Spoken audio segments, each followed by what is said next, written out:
नमस्कार, मैं हूं आपके साथ दीपक भदौरिया। बुलेटिन की शुरुआत बड़ी खबर से, रायपुर से बड़ी खबर है जहां पर चुनाव से पहले सीएम भूपेश का ऐलान। जी हां, कांग्रेस सरकार आते ही किसानों का होगा कर्जा माफ। सरकार के फैसले से किसानों को मिलेगी राहत। प्रदेश में किसानों का कर्ज माफ करेंगे, ये ऐलान कर दिया है सीएम भूपेश बघेल ने।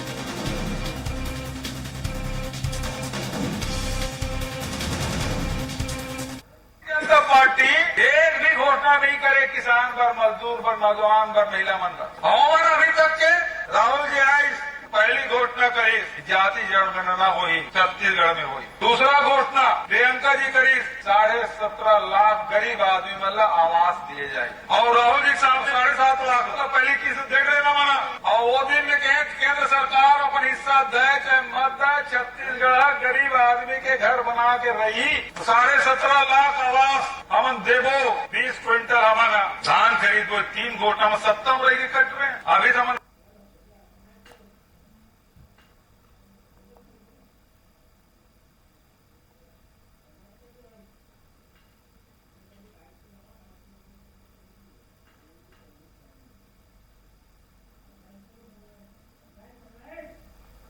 और आपको बता दें कि चुनाव से पहले सीएम भूपेश बघेल ने ऐलान कर दिया है कि किसानों का कर्ज माफ होगा। जाहिर है कि ये किसानों के लिए एक बड़ा ऐलान है, उनकी राहत के लिए बड़ा ऐलान है। सरकार के फैसले से किसानों को राहत मिलेगी और उन्होंने ऐसे समय में जब ये ऐलान किया है कि जब चुनाव नज़दीक है और ऐसे में लगातार किसान हितैषी सरकारें अपने आप को बताती रही और ऐसे में भूपेश बघेल का ये ऐलान किसानों पर खासा असर डालने वाला है।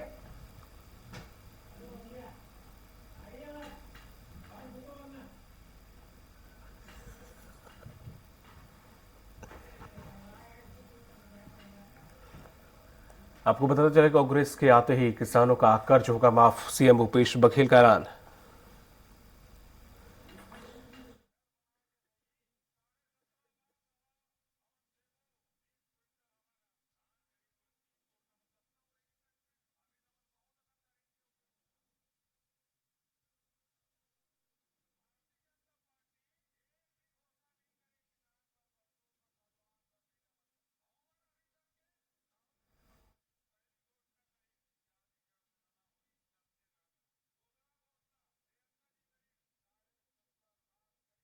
योगी दिलीप साहू।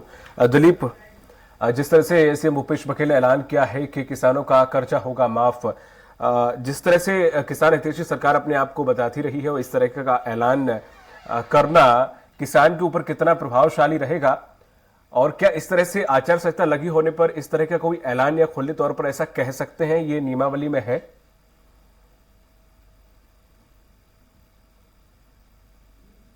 जी दीपक जी, बता दें कि जिस तरह से सीएम भूपेश बघेल ने एक ऐलान किया है, ये जरूर मास्टर स्ट्रोक है।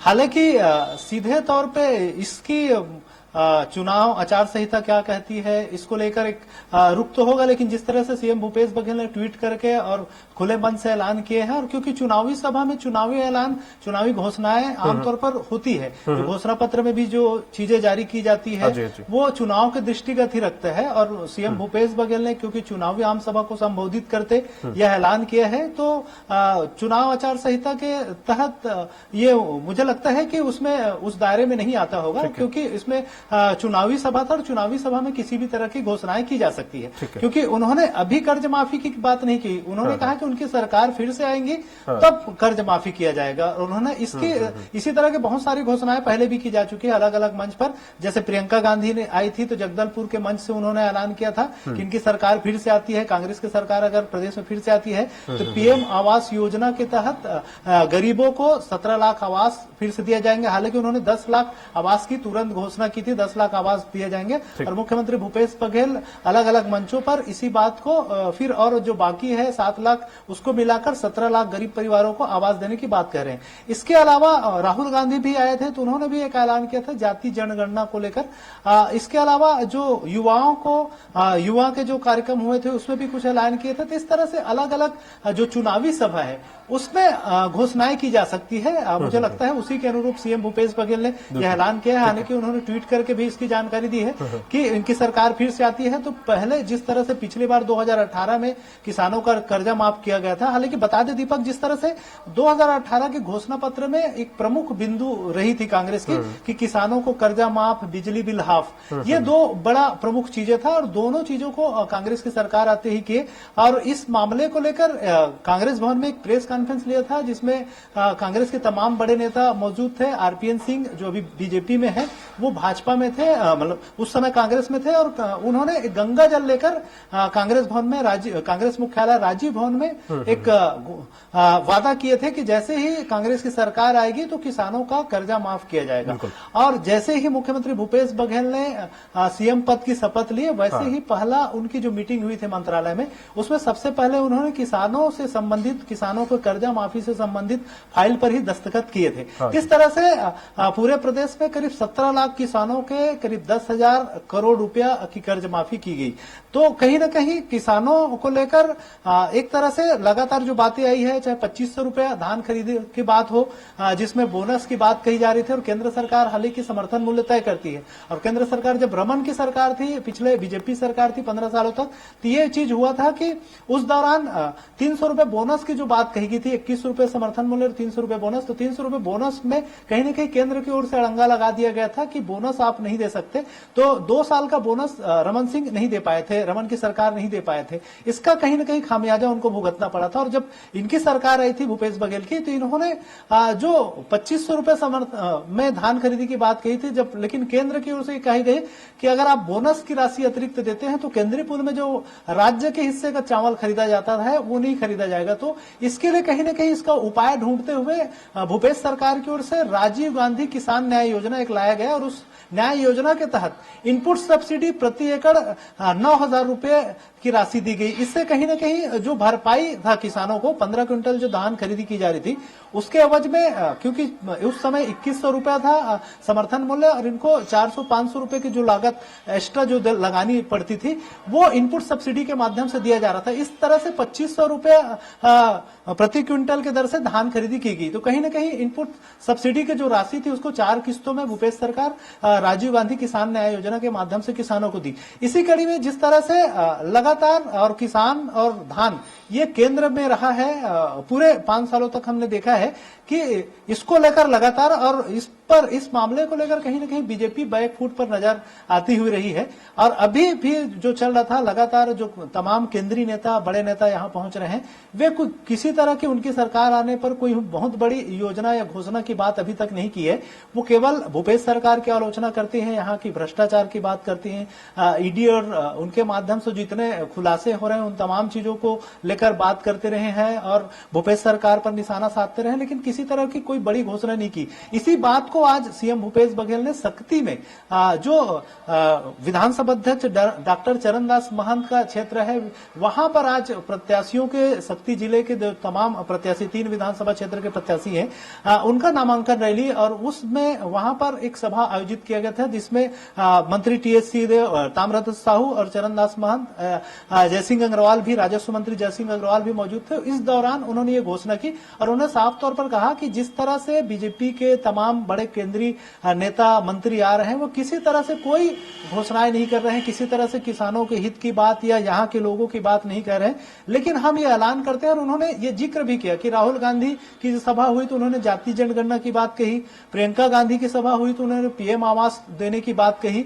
और उन्होंने कहा कि यहाँ के लोगों की मांग और किसानों के मांग को ध्यान में रखते हुए और चरणदास महंत जी की मांग को ध्यान में रखते हुए उन्होंने उस मंच से ही घोषणा किया कि उनकी सरकार फिर से अगर प्रदेश में आती है, कांग्रेस की सरकार, तो किसानों का कर्जा फिर से माफ किया जाएगा, किसानों के जितने ऋण हैं उसे माफ किया जाएगा। तो इस तरह से एक बड़ा ऐलान मुख्यमंत्री भूपेश बघेल ने किया। तो ये तमाम जो चीजें हैं आने वाले चुनाव में निश्चित तौर पर कांग्रेस के लिए फायदेमंद साबित हो सकता है। जी दीपक, ड्यूरेशन बताया जा रहा है कि 10 दिन के अंदर या 1 महीने के अंदर हमें करेंगे, जैसे एमपी में 10 दिन के अंदर बोला गया था जब कांग्रेस की सरकार आई थी। तो क्या इस तरह का कोई टाइम या समय ड्यूरेशन का कोई जिक्र किया गया उनके भाषण में? ऐसे कोई अंश थे या सिर्फ ये कहा कि हाँ कर्ज माफी होगी?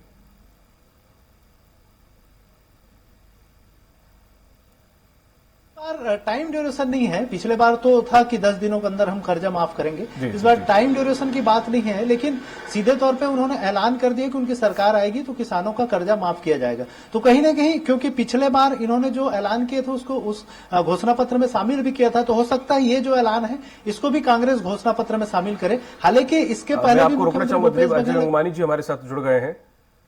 अजय जी, जिस तरह से सीएम भूपेश बघेल ने ऐलान कर दिया है कि किसानों का कर्ज माफ किया जाएगा, हालांकि इसे मास्टर स्ट्रोक की तरह से जनता भी देख रही है और विषय विशेषज्ञ भी। देखिए दीपक जी, ये बहुत महत्वपूर्ण है। छत्तीसगढ़ की 70 से 80% जनसंख्या सीधा किसानी कार्य से जुड़ी है और माननीय भूपेश बघेल जी स्वयं किसान है। किसान की मांगों को, उनकी जरूरतों को, उनकी समस्याओं को सबसे बेहतर ढंग से समझते हैं और ये बहुत शानदार घोषणा उनके द्वारा की गई है। और कहीं ना कहीं देखिए, छत्तीसगढ़ में कांग्रेस है तो भरोसा है, भूपेश है तो भरोसा है। पिछले बार भी हमने घोषणा पत्र में कमिटमेंट किया था, सरकार बनते ही 2 घंटे के अंदर 20 लाख किसानों की 10,000 करोड़ की ऋण माफी की।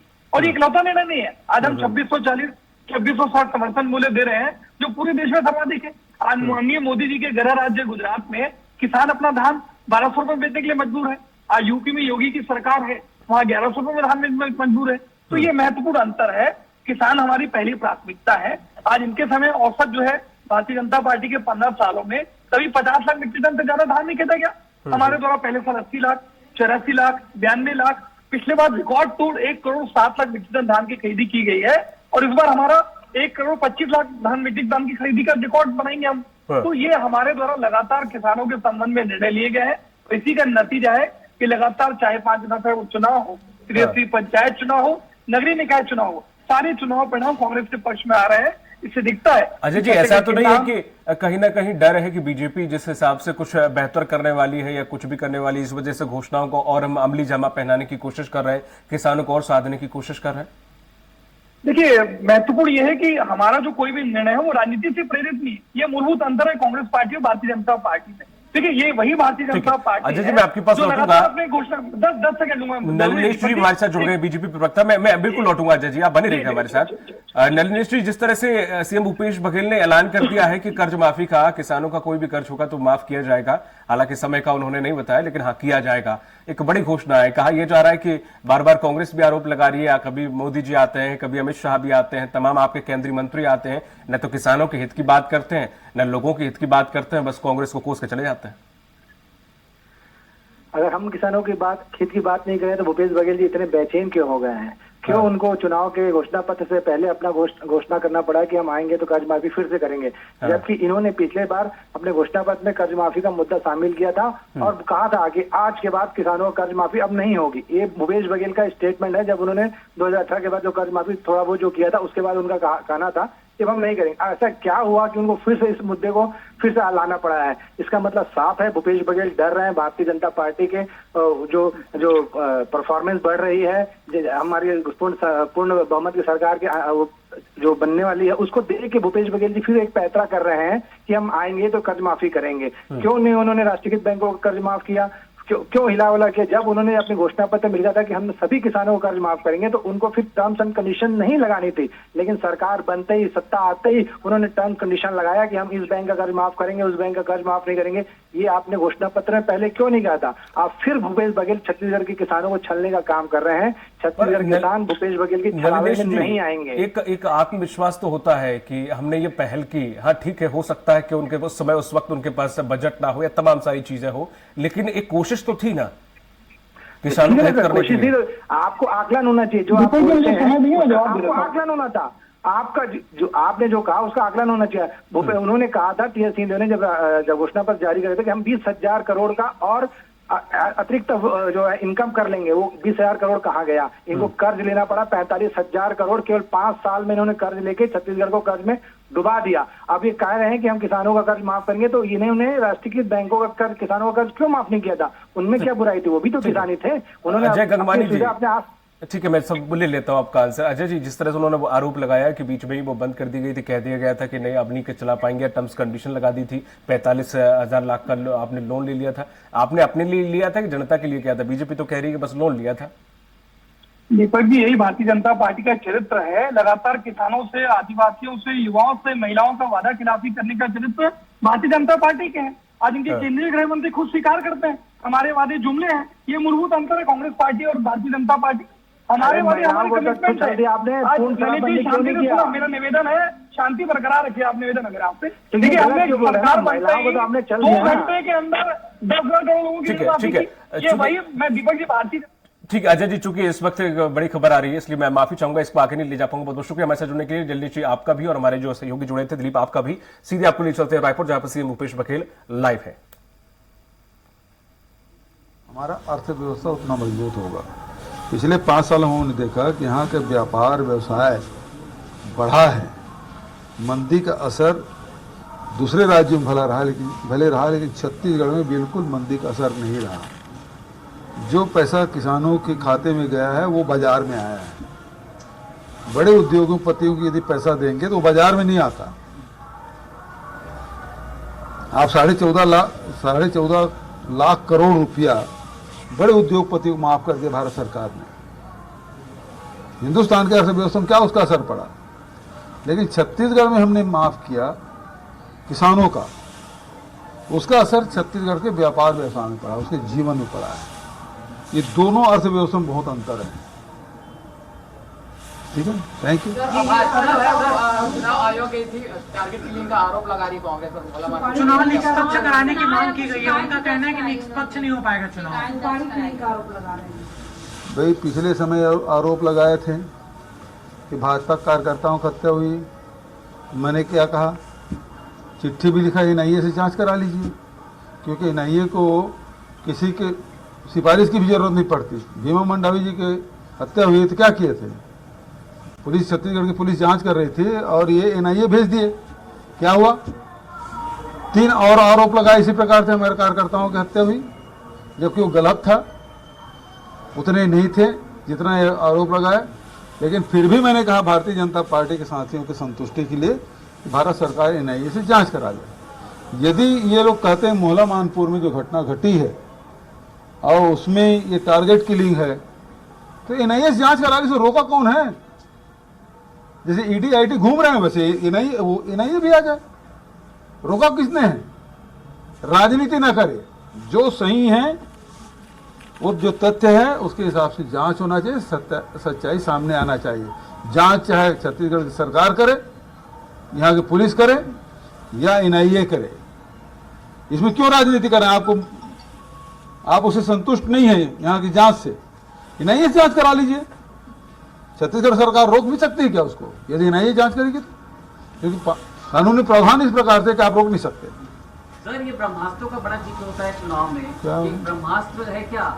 नहीं भैया, हम लोग हिंसा में विश्वास नहीं करते। ब्रह्मास्त्र ऐसा अस्त्र है जो छूटता है वो किसी की जान ही लेता है, और हम लोग उसमें विश्वास नहीं करते हिंसा में। हम तो खुशी बांटने में विश्वास करते हैं।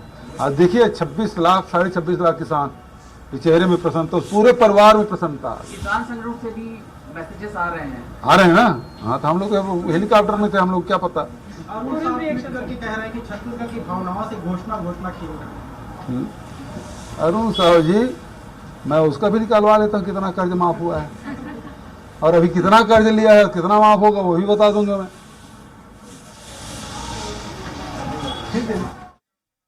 दौरे से वापस लौटे सीएम भूपेश बघेल, जिन्होंने ये बयान दिया है, पत्रकारों के सवालों का जवाब देते हुए नजर आए और सीधा उन्होंने बीजेपी पर निशाना साधा और कहा है कि उन्होंने कितना कर्ज लिया है और कितना माफ किया ये हम उन्हें बता सकते हैं। साथ ही साथ उन्होंने ये भी कहा कि हम किसी भी वास्तव पर विश्वास नहीं रखते हैं।